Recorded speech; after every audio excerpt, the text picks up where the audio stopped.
साथियों, मैथिली संस्कृत की एक कविता है।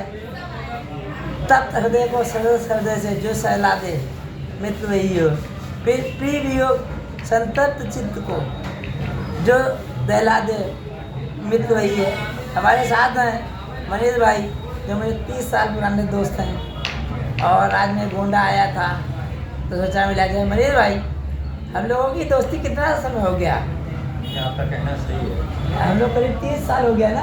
जी। तो पढ़ाई के समय उस समय हम लोग संघर्ष के साथ थे ना। जी। तो उस समय आप क्या करते थे? आप तैयारी तैयारी ट्यूशन पढ़ाते थे सर? ट्यूशन भी पढ़ाते थे, तैयारी भी करते थे बैंकिंग। देखिए, मनीष भाई भी ट्यूशन पढ़ाते थे और मैं भी ट्यूशन पढ़ाता था। लोग ट्यूशन पढ़ाते थे। मनीष भाई, कितना संघर्ष रहा। वो दौर याद है कि कितना मुश्किल लगता था कि कैसे नौकरी मिलेगी, क्या होगा, है? क्या लगता था संघर्ष के दौर में नौकरी मिलना? बहुत कठिन। आप ये बताइए कि जो आपने जो अपने संघर्ष किए और LIC में काम कर रहे हैं, कई साल से आज LIC में आप अपना परिचय दीजिए मेरे को। मैं मनीष दुबे, भारतीय जीवन बीमा निगम LIC में विकास अधिकारी के पद पर कार्यरत हूँ। इसके साथ और 24 साल से यहाँ पे सेवारत हूँ। अच्छा, ये जो LIC में कार्यरत हैं, LIC की नौकरी पाने में आपको कितने साल का संघर्ष करना पड़ा, ये बताइए। काफ़ी संघर्ष करना पड़ा। कई साल? लगभग 3-4 साल, 5 साल। 5 साल। ऐसे बच्चे जो चैनल देख रहे हैं, नौकरी की तैयारी कर रहे हैं, निराश हो जाते हैं। नौकरी की जो तैयारी की, इसमें किन चीज़ों का विशेष आपने ध्यान रखा? नौकरी के साथ साथ नहीं, साथ जो तैयारी करते थे, आपका लक्ष्य था नौकरी पाना, तो उसमें क्या क्या आपने सब तैयारी की? जैसे हम लोग के 2-4 फ्रेंड्स का एक ग्रुप था, जो कि हम लोग साथ में स्टडी करते थे। हाँ। और सबसे बड़ी बात है कि रिटन लिखित परीक्षा तो पास हो जाती है, लेकिन साक्षात्कार जिसे इंटरव्यू बोलते हैं, वो लोगों का नहीं क्लियर हो पाता। लेकिन लिखित परीक्षा पास हो जाती है, लेकिन कुछ ना कुछ तो सभी थोड़ी पास हो जाते हैं भाई। क्या लगता है? 1,000 लोगों ने भरा तो 1,000 पास हो जाएंगे। लिखित परीक्षा की तैयारी की जा सकती है, लेकिन साक्षात की तैयारी नहीं। वो ठीक है, लेकिन पहले हम आते हैं प्री स्टेज पर। लिखित परीक्षा में मान लीजिए कि 200 वैकेंसी निकली है, ठीक है, और आज की डेट में भरते हैं 1 लाख लोग, तो क्या सब लिखित परीक्षा में पास जाएंगे? सब लोग में तो जो 200 पास होंगे, तो उन्होंने क्या किया होगा? निश्चित रूप से उनका फोकस पूरा रहा होगा। उन्होंने इसको सिंसियरली पढ़ाई की होगी, सिंसियरली इसकी परीक्षा की होगी, क्योंकि जितने लोग भरते हैं जरूरी नहीं सभी लोग सिंसियरली हो अच्छा परीक्षा के प्रति। साथियों, देख रहे हैं कि मनीष भाई जिन्होंने तैयारी की है, LIC में 24 साल से नौकरी कर रहे हैं, ये कह रहे हैं कि जितने लोगों ने तैयारी की है जरूरी नहीं सिंसियरिटी। तो सिंसियरिटी का आपको क्या मतलब है? डिसिप्लिन? सिंसियरिटी का मतलब आपका एक विजन होना चाहिए, आपका एक लाइफ का गोल होना चाहिए, और उस गोल को पूरा कैसे करना है उसका रास्ता, ब्लूप्रिंट आपके पास होना चाहिए। तो ऐसे समय जो लड़के तैयारी करते हैं, अक्सर लोग मिसगाइड करने वाले भी मिल जाते हैं। अक्सर लोग कहते हैं कि क्या तैयारी कर रहे हो, नौकरी जो मिलेगी नहीं, ऐसे हतोत्साहित करने वाले लोग। नौकरी तो मिलती ही है, ऐसा तो नहीं कि नौकरी नहीं मिलती है। हाँ। अगर 200 वैकेंसी है तो 200 लोगों को वैकेंसी मिलेगी ना, 200 लोगों को पोस्ट मिलेगी ना। आपको तो एक ही सीट चाहिए। नहीं, वो मिलेगी, लेकिन ऐसे लोग असफल जो हो जाते हैं और तैयारी छोड़ देते हैं, उनका आपको क्या मानना है? वो लोग असफल क्यों हो जाते हैं? असफल उसका क्या कारण है, आप बताइए। आपकी बात सही है कि कुछ लोगों के कहने से भी लोग मिसगाइड हो जाते हैं कि अरे छोड़ो, चलो अपना काम करो, कुछ ऐसा करो। लेकिन जिनका विजन क्लियर होता है, जिनका दृढ़ निश्चय होता है, वो लोग सफल होते हैं। किसी ना किसी सफल होते हैं। आप भी सफल हुए, हम भी सफल हुए, हाँ, है ना। हाँ। लेकिन असफलताओं से कभी घबराना नहीं चाहिए, और नेवर गिव अप, ये एटीट्यूड रखना चाहिए, नेवर गिव अप। अच्छा, जैसे स्वामी विवेकानंद ने कहा भी है, उठो जागो और तब तक ना रुको जब तक कि लक्ष्य की प्राप्ति ना हो जाए, है ना।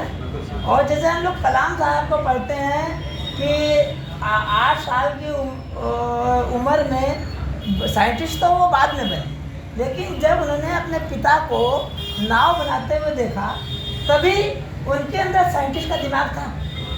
उन्होंने कहा, अपनी ऑटोबायोग्राफी में कलाम साहब ने लिखा है कि जो मिसाइल मैन ऑफ इंडिया जो बने उस समय, तो ये ये एक चीज़ और प्रश्न उठता है, बच्चों की जो काउंसलिंग होती है कि उनको किस दिशा में जाना है, इसका मतलब एक बात होता है कि बहुत से गार्जियन थोप देते हैं ये बनना है, तो इसके लिए मनीष भाई क्या किया जाए? देखिए, उनसे बच्चों से एक समय एक एज आती है कि आप उनसे फ्रेंडली बिहेव करिए और हाँ। उनसे उनका रुचि पूछिए कि उनकी रुचि किस चीज़ में है। अच्छा। जैसे मेरे 2 बेटे हैं, हाँ तो बड़ा वाला बेटा MBA करना चाहता है। वो चाहता है कि हम एंटरप्रेन्योर बने, हाँ एक अच्छा बिजनेसमैन बने, हाँ क्योंकि बिजनेसमैन ही देश को एक अच्छी दिशा देता है। ठीक। तो छोटा वाला बेटा जो है क्रिकेट में जाना चाहता है, बहुत हाँ। अच्छा क्रिकेटर बनना चाहता है ना, तो क्रिकेटर बनना चाहता है ठीक। छोटा वाला बेटा। हाँ उसको क्रिकेट का बहुत शौक है, वो अच्छा खेलता भी, स्पोर्ट्स पर्सन भी है, वो जो खेल में जाता है उसमें फर्स्ट रहता है। ठीक।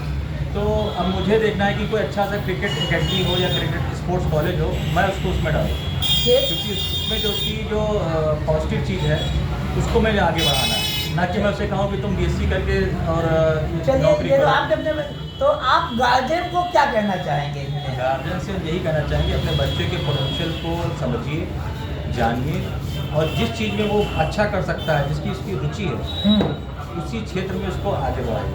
आजकल मनीष भाई जो क्या कहते हैं कि आपने इधर देखा जा रहा है कि कोटा में जो पढ़ने जाते हैं बच्चे सुसाइड बहुत कर रहे हैं, खूब बच्चे लगता है। और ये सुना गया है कि कोटा में जो पंखे जो लग रहे हैं उनमें बियरिंग वाले पंखे लगाए जा रहे हैं। तो ये बताइए, जो सुसाइड कर रहे हैं माँ बाप के इकलौते बच्चे होते हैं, ये कितना हृदय विदारक घटना है, इसके लिए आप क्या करना चाहेंगे? सुसाइड करने की एक वजह नहीं है, सुसाइड करने की कई वजह हो सकती हैं। हाँ कुछ बच्चे संघर्ष से घबरा जाते हैं, असफलता से घबरा जाते हैं। अगर असफलता मिलती है तो उनको लगता है कि घर पे हम क्या जवाब देंगे, मेरे माँ बाप किस मतलब? तरीके से पैसा जमा करके हमें यहाँ भेजें, अच्छा। हम सफल नहीं हो पाए। तो क्या लगता है कि इसमें मदर या फादर किसका रोल ज़्यादा इम्पोर्टेंट होता है? मदर फादर को भी इतनी ज़्यादा आशाएं पाल लेते हैं बच्चों से हाँ। कि वो आशाएं बच्चों के लिए बहुत प्रेशर का काम है। आपको लगता है कि माँ, जैसे 2 होते हैं हस्बैंड और वाइफ, जैसे आप और आपकी वाइफ, जैसे माना गया है लेडी थोड़ा सा भावुक हृदय की संवेदनशील होती है और फादर थोड़ा क्रूर अमरीश पुरी शक्ति टाइप में माना जाता है, जानते ही हैं। तो माता और पिता मिलके कैसे ये क्या कर सकते हैं, जैसे मदर होती है निरूपा राय की तरह संवेदनशील, तो हाँ बच्चों से फ्रेंडली बिहेव करना चाहिए, उससे ये कहना चाहिए बेटा तुम अपना पूरा 100% दो, मैं तुम्हारे साथ हूँ, हाँ और निश्चित रूप से तुम सफल होगे। और अगर 1% मान लेकिन नहीं भी सफल हुए हाँ तो भी तुम मेरे बेटे हो, तुम मेरे साथ हो, और हम लोग मिलकर आगे कुछ और करें। मतलब आपका ये कहना है कि माँ बाप को ये नहीं सोचना चाहिए कि जैसे सोसाइटी का हो जाता है कि मेरा बच्चा नहीं हो पाएगा तो क्या करेंगे, कुछ इस तरीके की भावना कुछ लोगों का ये समाज। जरूरी नहीं कि बच्चे डॉक्टर इंजीनियर बनेंगे तभी वो सफल कहलाएंगे। लेकिन सोसाइटी में एक दबाव होता है कि फलाने का बच्चा ये हो गया नहीं होगा, तो ये पेरेंट्स को सोचना चाहिए, क्या? पेरेंट्स को सोचना चाहिए कि मेरा बेटा डॉक्टर या इंजीनियर बनेगा तभी सफल नहीं कहलाएगा। हाँ नहीं, मतलब हम ये मैं एक प्रश्न आपसे पूछना चाहता हूँ कि बच्चा अगर जिंदा रहेगा तो विकल्प बहुत रहेंगे, अगर बच्चा जिंदा ही नहीं रहेगा, इस विषय पे आप क्या कहना चाहेंगे? बिल्कुल, बच्चे को साथ रहना, भाई बच्चा आपका बच्चा है, आप उसको इतना सा प्रेशर बना दो कि ये बेटा तुम्हें डॉक्टर बनना है, तुम्हें इंजीनियर बनना है, हाँ। इतना प्रेशर नहीं बनाना चाहिए। अरे अच्छा। देखिए इससे आगे भी है, अच्छा बहुत से लोग कवि बनते हैं, बहुत लोग म्यूजिक में, सचिन तेंदुलकर अगर पढ़ाई के लिए अगर उसके माँ बाप ने फोकस किया होता तो आज सचिन नहीं मिलता हम लोग ना। जैसे अमिताभ बच्चन हो गए, हर क्षेत्र में आगे बढ़ने के लिए आपके पास तो कोई जरूरी नहीं कि आप डॉक्टर इंजीनियर या कोई साइंटिस्ट बन के ही आप देश का विकास या देश का सहयोग तो करें। कुल मिला के कहने का मतलब ये है कि गार्जियन इसको अपना प्रेस्टीज इशू और नाक पर ना लेंगे, बच्चा नहीं होगा तो फिर मतलब नहीं सिलेक्ट हो जाएगा, इज्जत चली जाएगी। पेरेंट्स की भी गलती होती है, पेरेंट्स जो है उसको अपना प्रेस्टीज इशू से जोड़ लेते हैं कि हमारे फ्रेंड सर्किल में उनका बच्चा